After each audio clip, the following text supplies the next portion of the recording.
আল্লাহর নবীর সাহাবী হযরত জাবের রাদিয়াল্লাহু তাআলার নাম শুনছেননি? হযরত জাবের ছিলেন নবীর আশিক। হযরত জাবের রাদিয়াল্লাহু তাআলা উনার স্ত্রী বড় আল্লাহওয়ালা ছিলেন, বড় আবেদা, বড় নেককার মানুষ ছিলেন। মাঝে মধ্যে এমন হতো রাসূলের ফ্যামিলির চুলার মধ্যে আগুন ধরতো না, 3 দিন 7 দিন এইভাবে চলিয়া যাইতো। আল্লাহর নবী এবং সাহাবায়ে কেরামের অবস্থা বড় কঠোর ছিল। এমনও দিন যাইতো মাঝে মধ্যে 2-4 দিন 5 দিন 7 দিন পর্যন্ত চলিয়া যাইতো, চুলার মধ্যে আগুন ধরতো না। আমার রহমতের নবী এমন বরকতওয়ালা নবী ছিলেন। মাঝে মধ্যে ইমাম হাসান হুসাইনের আম্মা জান ফাতেমা রাদিয়াল্লাহু তাআলা আনহা উনার ঘরে 2-3 দিন পর্যন্ত চলিয়া যাইতো, চুলায় আগুন ধরতো না। যেই সময় যদি ইমাম হাসান ইমাম হুসাইন রাদিয়াল্লাহু তাআলা বেশি উপবাস হয়ে যেতেন, একেবারে খিদার যন্ত্রণা কাটাইতেন, সেই সময় আম্মা জান ফাতেমা বলতেন, ইমাম হাসান ইমাম হুসাইন তোমরা দেরি করো না, জলদি করে আমার নবীজির সামনে তোমরা চলে যাও।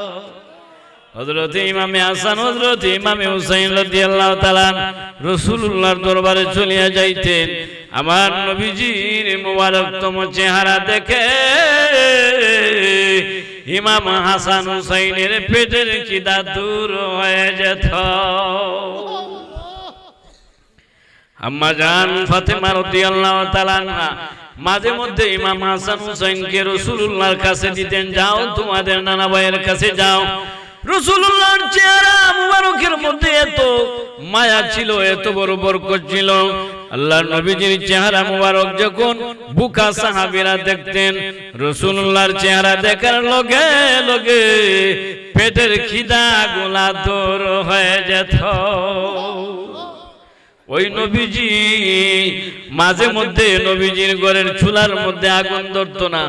নবীজির এমন অবস্থা ছিল, চাইলে নবীজি বিল্ডিং ইমারতের মধ্যে থাকতে পারতেন।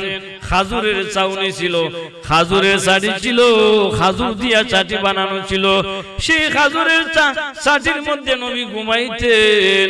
আমার রাসূলুল্লাহ সাল্লাল্লাহু আলাইহি সাল্লামের বদন মুবারকের মধ্যে খাজুরের ছাউনির যে চাটি তার দাগ মুবারক পড়তো। হযরত উমর ফারুক রাদিয়াল্লাহু তাআলা দেখে দেখে বলে, ইয়া রাসূলুল্লাহ, আল্লাহর নবী গো, দুনু জাহানের সরদার রহমতের নবীজি, ইয়া রাসূলুল্লাহ, আপনার এই অবস্থা দেখে আমি উমর সইতে পারি না গো নবীজি। দুনু জাহানের সরদার নবীজির শরীর মুবারকের মধ্যে খাজুর পাতার ছাউনির দাগ দেখা যায়, খাজুরের চাটির দাগ দেখা যায়। ইয়া রাসূলুল্লাহ, আপনি নবী যদি অনুমতি দিতেন, আপনি নবীকে আমি উমর জাজিম বানায়া দিতাম। সুবহানাল্লাহ। আমার নবী বলে, উমর আমার জাজিম বানায় দিতে হবে না রে, আমি তো আমার উম্মতের ভাগ। আল্লাহর নবী কয়েকদিন হয়ে গেছে নবীর ফ্যামিলির মধ্যে চুলার মধ্যে আগুন ধরে না। আল্লাহর নবী টুট মুবারক শুকায়া গেছে। মাঝে মধ্যে রাসূল পাক সাল্লাল্লাহু আলাইহি সাল্লামের পেটের খিদায় পেটের মধ্যে পাথর বাঁধতেন। সুবহানাল্লাহ বলি। 7 দিনের 3 দিনের এইভাবে অনেক দিন চলিয়া যাইতো। আল্লাহর নবী উপবাস থাকতেন। খায়বারের খাল খনন করার জন্য রাসূল পাক সাল্লাল্লাহু আলাইহি সাল্লাম সাহাবায়ে কেরামকে নিয়ে খায়বার করতে গেলেন।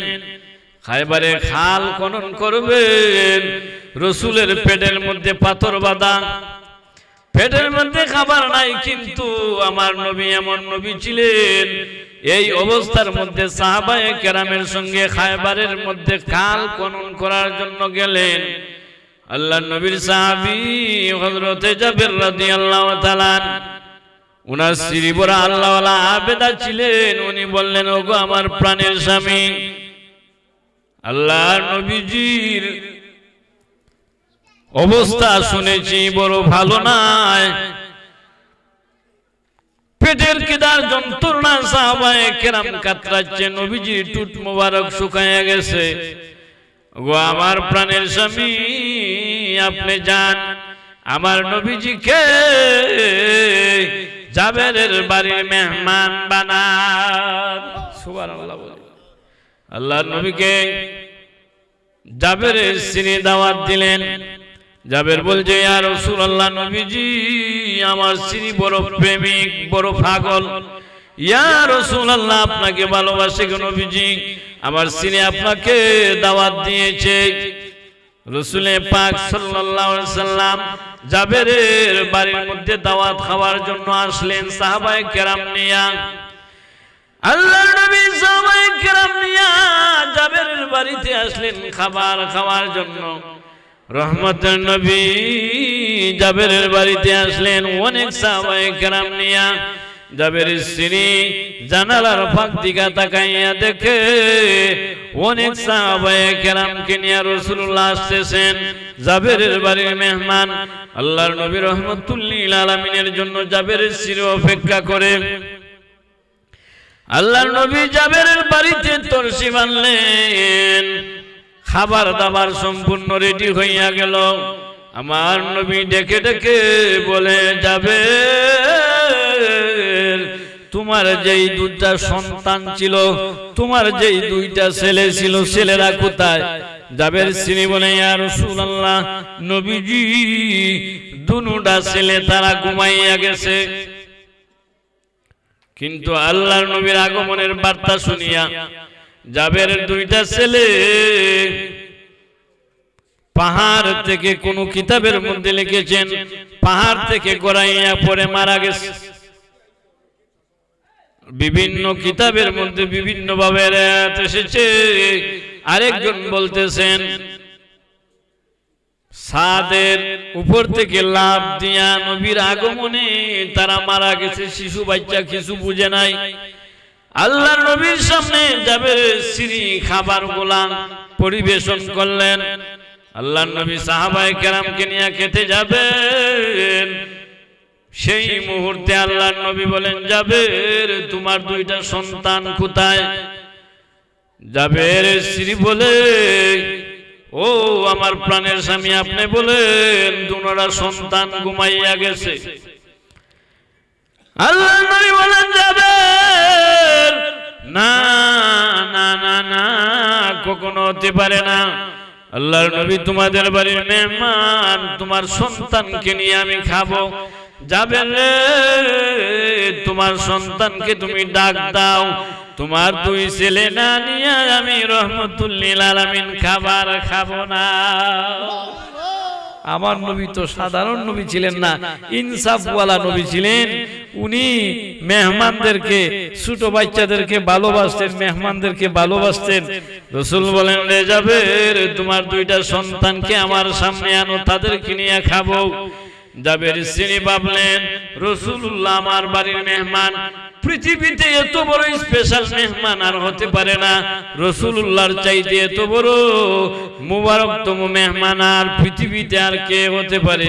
আমার রাসূলের মতো দামি মানুষ পৃথিবীতে আর কেউ নাই। জাবের স্ত্রী মনে মনে ভাবলো, আমি যদি বলি আমার সন্তানটা মরিয়া গেছে, মরা বাড়িতে মানছে সুখে খায়নি, সুখে খায় না। মরা বাড়িতে কোনো ফাঁক শাক হয় না, কোনো রান্না বাড়া হয় না, শুধু কান্না আর কান্না।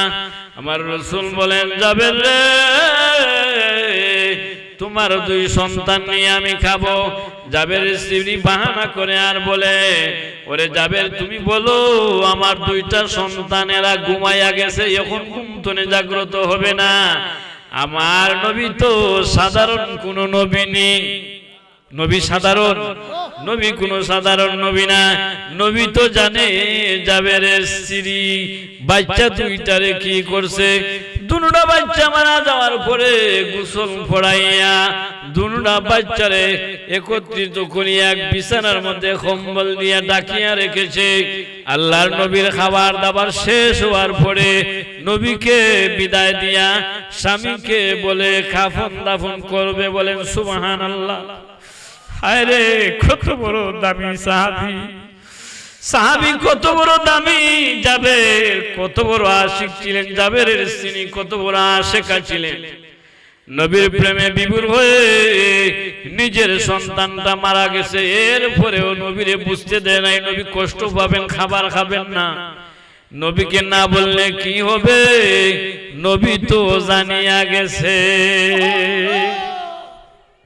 আবার নবী বলে যাবে তোমার সন্তানকে ডাক দাও।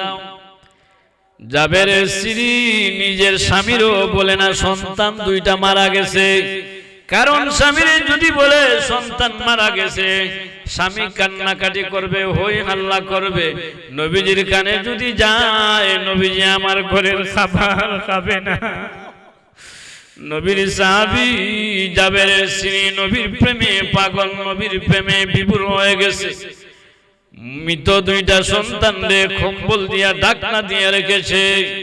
আল্লাহর নবীর সামনে খানার আঞ্জাম। আল্লাহর নবী বলে যাবে রে,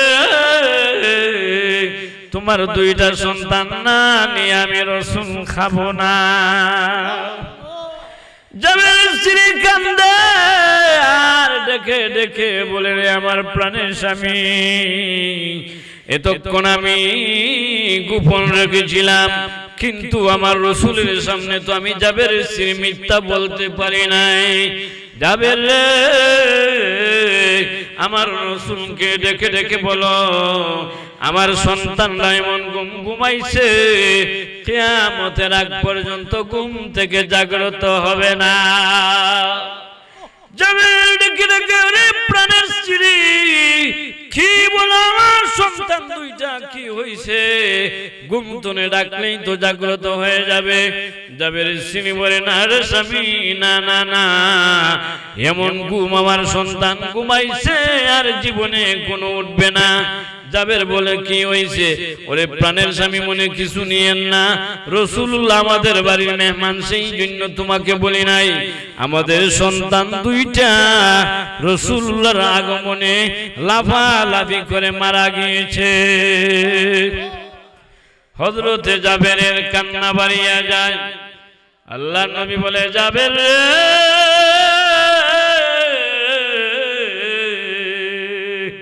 কোথায় তোমার দুইটা সন্তান, ছেলে দুইটা ঘুমাইছে? যারে যাবে আমি রসুলকে সেই জায়গায় নিয়ে যাও।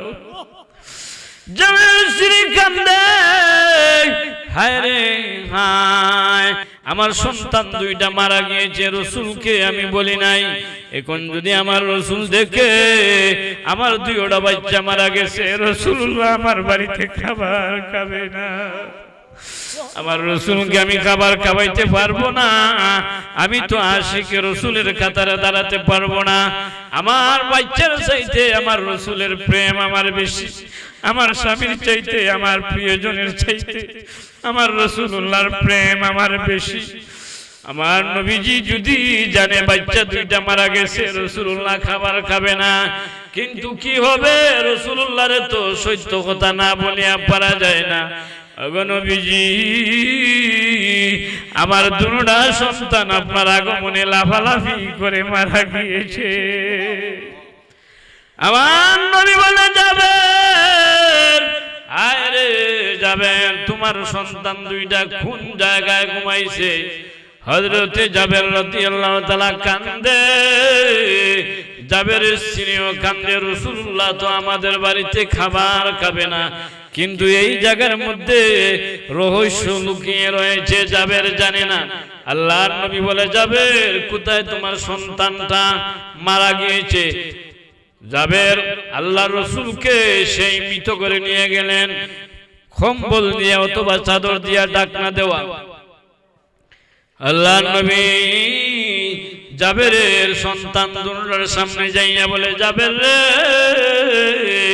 তোমার ছেলে দুইটার নাম কি তুমি বলো? সুবহানাল্লাহ বলে রহমতের নবী বললেন তোমার সন্তানের নাম বলো। জাবের বললেন ইয়া রাসূলুল্লাহ বড় ছেলের নাম অমুক, ছোট ছেলের নাম অমুক। আল্লাহর নবী জাবেরের মৃত দুইটা সন্তানের সামনে যাইয়া ডাক দেয়, জাবেরের সন্তান আর ঘুমাইও না রে, রাসূলুল্লাহ তোমাদের বাড়ির মেহমান, তোমাদের না নিয়ে আমি রাসূলুল্লাহ খাবার খাবো না। আল্লাহু আকবার, আল্লাহু আকবার, ইয়া রাসূলুল্লাহ জিন্দাবাদ জিন্দাবাদ, আব্দুল সালাম জিন্দাবাদ। আমার বন্ধুরা, হযরত জাবের রাদিয়াল্লাহু তাআলা আনহু দুই সন্তানের সামনে যাইয়া আল্লাহর নবী বলেন, জাবেরের সন্তানেরা এখনো বুঝি তোমরা ঘুমিয়ে আছো? তোমরা ঘুমাইও না রে, আমি রাসূলের সঙ্গে খাবার খাওয়ার জন্য তোমরা লাফ দিয়া দাঁড়াইয়া যাও। আমার নবী জাবেরের দুইটা সন্তানকে ডাক দেওয়ার লগে লগে জাবেরের দুইটা মৃত সন্তান জিন্দা হইয়া যায়। এই হলো আমার নবীজির মুজিজা। মুজিজা বুঝতে পারছেন? মৃত মানুষকে রাসূল জিন্দা করেছেন, তার নাম হলো মুজিজা। সুবহানাল্লাহ।